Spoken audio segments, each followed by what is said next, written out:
una decisión histórica subiendo 0,5% la tasa de interés para tratar de contener la inflación. Doctor Alberto Bernal, economista, columnista de opinión, muy buenos días. Muy buenos días, doctor Fernando. Muchísimas gracias por tenerme en su programa. Mil saludos a la mesa y a la audiencia.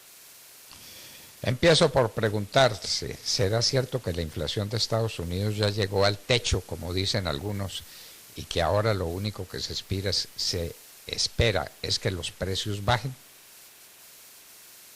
Pues, doctor Fernando, yo creo que hay unas razones para pensar que el dato que va a salir el 9 de mayo, que es el que tiene que ver con todo lo que pasó en abril, muestre un incremento mucho más pausado de la inflación comparado a marzo.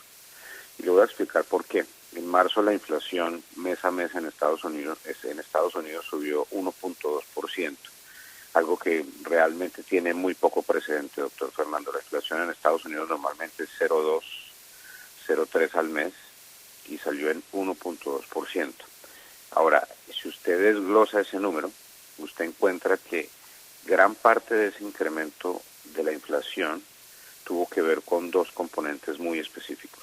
Uno, que la gasolina en Estados Unidos subió 18% en marzo. Déjeme repetir eso, 18% mes a mes en marzo. Ese incremento de precios de la gasolina no tiene precedentes en Estados Unidos. Y eso fue una función de lo que está pasando en Ucrania y en Ucrania pues con la invasión de Rusia a Ucrania. Entonces eso lo vimos en marzo, pero pues en Estados Unidos hay una información muy rápida, muy fidedigna de todas estas cosas que tiene la inflación. Entonces pues yo, por ejemplo, en mi Bloomberg tengo un modelo que me sigue los precios de la gasolina diariamente.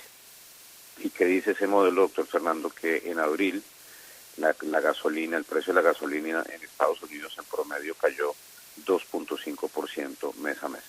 Entonces yo ya tengo esa información. El segundo tema tiene que ver con los incrementos brutales que se dieron en el precio de los alimentos en Estados Unidos, también atado en gran parte al fenómeno mundial de los mayores precios de los commodities agrarios, y esos han comenzado a normalizarse un poco en los últimos días, ¿no? Entonces, el costo de la comida en Estados Unidos se incrementó 1.3% mes a mes en marzo, que eso también es un número casi sin precedentes. Y lo que tengo yo para decir es, tengo la posibilidad de pronosticar más o menos que van a incrementarse 1% mes a mes los alimentos, que igual sigue siendo un incremento brutal, doctor Fernando, pero digamos más o menos estabilizado comparado con el mes anterior. Y hay una cantidad de subíndices adicionales que son mucho más técnicos, que también los manejo yo pues porque tengo esa información. Y entonces Alberto Bernal, ¿qué le puede decir, doctor Fernando? Que lo más probable es que la inflación mes a mes en Estados Unidos en abril sea del 0.3%, en vez de haber sido 1.2% como fue en marzo. Y eso me da a mí la opción de pronosticarle a usted que muy seguramente la inflación en términos de año a año va a caer de 8.5% en marzo, muy seguramente va a caer en abril a niveles de 8 o 7.9% año a año. Entonces, ¿llegamos a un techo? Sí. ¿Es un techo del cual podemos estar tranquilos? Definitivamente no, porque la inflación está extremadamente alta en Estados Unidos, pero bueno, por lo menos es el primer mes desde el inicio, desde hace, si no estoy mal, 7 meses en que tenemos una disminución en el cálculo de la inflación año a año, ¿no? Alberto Bernal, economista, columnista, amigo de esta casa, ¿por qué no nos cuenta entonces dentro de ese contexto cómo se explica la decisión de la Federal Reserve de hacer un aumento inusitado de la tasa de interés en 50 puntos? Eso a pesar de las cifras que usted maneja y que ellos desde luego también manejan. ¿Por qué? Pues porque yo creo que, doctor Fernando, ese incremento de tasa de interés de la Reserva Federal era necesario para recomponer un poco la credibilidad perdida del Banco Central de Estados Unidos. Y eso es una cosa que ha pasado. A ver, hay mucha gente que critica mucho a Jerome Powell, que es el presidente del Banco Central de Estados Unidos. Gente muy importante que sale en televisión y en radio y en editoriales y dice, pero este señor Jerome Powell, ¿qué le pasa? ¿Qué señor tan mediocre? ¿Cómo diablos dejó que pasara esto? Y a mí me parece en cierta forma eso una crítica bastante injusta con el Banco Central de Estados Unidos, doctor Fernando. Le voy a explicar por qué. La pandemia y la salida de la pandemia, esto es como cuando los conquistadores llegaron a América y a punta de un machete pues iban abriendo paso a ver qué se encontraban por de frente. Doctor Fernando, esto que estamos viviendo nosotros, que comenzamos a vivir nosotros desde febrero del 2020, con ese ejercicio que hizo la economía global de apagarse, ese ejercicio que hizo la economía global de incrementar el nivel de liquidez para tratar de evitar que la gente se muriera de hambre, y todos esos estímulos fiscales que se hicieron para tratar de evitar que la gente la pasara muy mal por culpa de que la economía se cerró, eso nunca lo habíamos hecho. Y sinceramente, doctor Fernando, yo creo que eso nunca jamás lo vamos a volver a hacer, pase lo que pase con las pandemias o con lo que suceda en el mundo, porque es un tema, o sea, el tema del encierro tuvo muchos efectos muy complicados en la salud mental de los niños. La verdad es que los test están demostrando que el daño que se le hicieron, sobre todo a los niños más pequeños, por el cierre de los colegios fue muy grave. Todas esas cosas yo creo que no las volvemos a hacer como sociedad nunca más, porque ya con más información, de que tenemos más información, sabemos que se pudieron haber hecho las cosas mejor. Pero bueno, eso es, como dicen los norteamericanos, water under the bridge. Eso ya pasó y no hay nada que hacer. Pero lo que sí con lo que tenemos que lidiar ahorita es con los efectos secundarios de todas esas políticas que se tomaron en ese momento. Entonces muchos críticos dicen, este señor, qué bestia, cómo le ocurre haber generado tanto incremento de liquidez, cómo se les ocurre haber hecho lo que hicieron, etcétera, etcétera. Y esa crítica, para hacerla un símil, es como si yo tengo un accidente, doctor Fernando, llego muriéndome al hospital. Y pues los médicos hacen lo que puedan por salvarme la vida, eventualmente me salvan la vida y yo salgo del hospital 6 meses después, pero salgo cojo, y entonces mi señora comienza a gritarle al médico porque yo salí cojo. Entonces dice, hombre, el hombre se iba a morir, se hizo lo mejor posible, quedó cojo, pues es lo que hay. Miremos a ver cómo lidiamos con el problema del hecho que Alberto Bernal quedó cojo.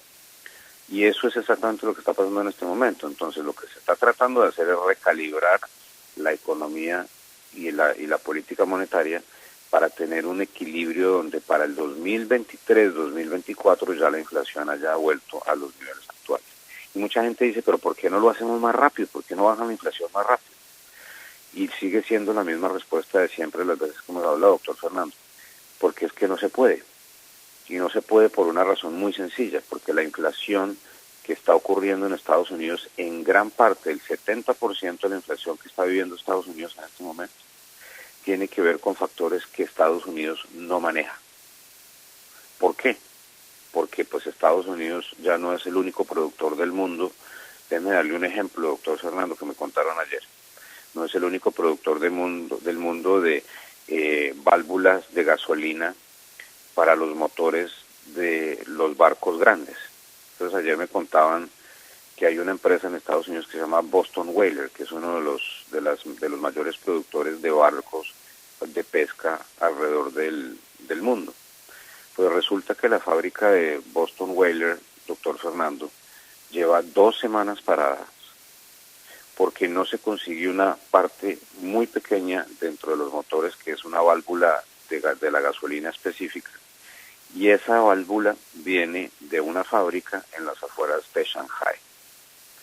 Y ese producto no se ha podido mandar a Estados Unidos por culpa de las políticas restrictivas que está tomando China para tratar de controlar el COVID en los alrededores de Shanghai. Entonces la gente no puede ir a trabajar, y al no poder ir a trabajar no produce esas válvulas, y la fábrica lleva parada 2 semanas. Entonces la pregunta del millón, doctor Fernando, es ¿qué diablos hace la Reserva Federal para cambiar eso?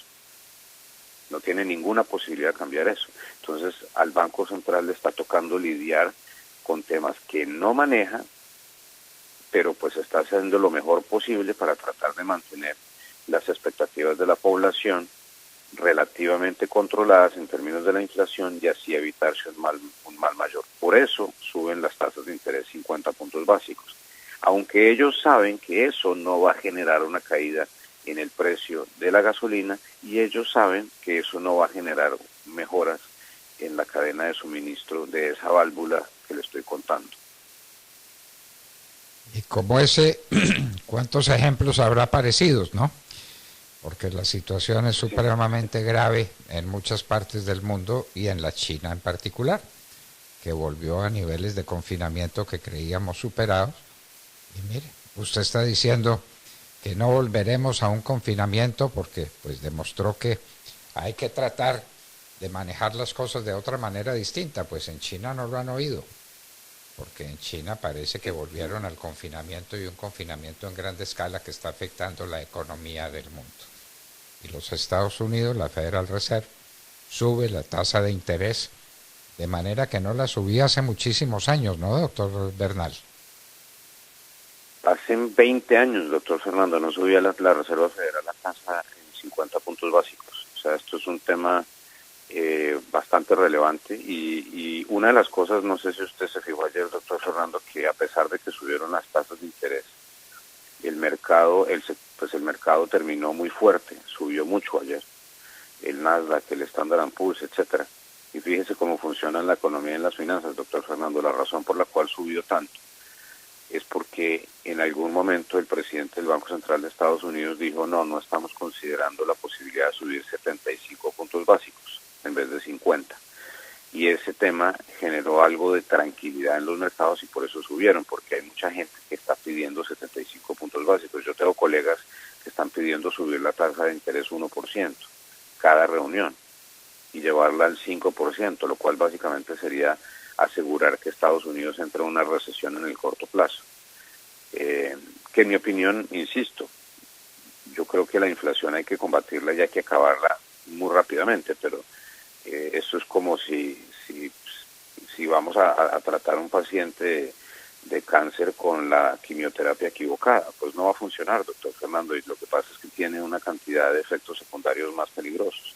Entonces es muy importante entender que gran parte del problema otra vez está por fuera de las manos del Banco Central de Estados Unidos, pero el Banco Central de Estados Unidos es el que está manejando el avión y tiene que tratar de lidiar lo mejor posible con esas cosas tan impredecibles como dice usted, doctor Fernando, qué diablos va a ser el señor Xi Jinping, el dictador de China, con la política de confinamientos aquí en adelante, porque ya la ciencia nos dice, o sea, buscar un COVID-0, doctor Fernando, es una aberración científica, eso es imposible porque los virus no se desaparecen, sino hay que tratar de manejarlo como hizo básicamente Occidente. Yo creo que aquí lo que está quedando claro es que mucha gente decía que hace un año que los chinos habían manejado increíblemente bien la pandemia y hoy en día esas personas se están teniendo que reconsiderar porque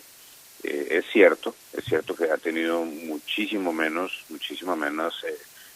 incidencia de muerte el COVID en la China, pero el problema es que al mantener esa política tan agresiva se prolonga por muchos años más la pandemia, porque esto al fin y al cabo, doctor Fernando, se acaba solamente cuando todo el mundo esté vacunado y haya tenido, pues haya estado contagiado, porque así es como funcionan las epidemias, doctor Fernando. Entonces, desafortunado esto, pero bueno, veremos a ver qué nos trae el mundo y cuál decisión toman los chinos eventualmente para salirse de esta camisa de 11 varas en la cual se metieron. Bueno, el 9 de mayo será un día muy especial. El 9 de mayo el señor Putin tomará decisiones importantísimas que no se sabe cuáles son, pero las tomará porque es el día de la victoria en Rusia. Y el 9 de mayo sabremos cuál es la tasa de inflación que ha quedado después de todos estos avatares de la economía. Wilson, salgo. Y que tiene implicaciones supremamente complejas. Alberto Bernal, economista, columnista, como siempre, más claro imposible. Hemos quedado perfectamente enterados de estos factores inflacionarios que son tan delicados y que no están todos en las manos de la Federal Reserve, que hace lo que puede y hace un aumento de tasa de interés como no se veía hace 20 años. Muchísimas gracias por estar con nosotros, Alberto. Doctor Fernando, como siempre, un placer hablar con usted. Mil saludos a la audiencia, mil saludos a la mesa y estamos en contacto. Queridos amigos, entendieron, ¿no es cierto? Esto es un problema supremamente delicado, la inflación en el mundo, pero parece que todo va a cambiar, por lo menos en alguna proporción, y que para el año entrante ya se espera que tendríamos una inflación reducida a términos manejables. Esperemos que sea así. Alberto Bernal, economista, columnista, estaba con nosotros en la Hora de la Verdad. 7 de la mañana, 5 minutos.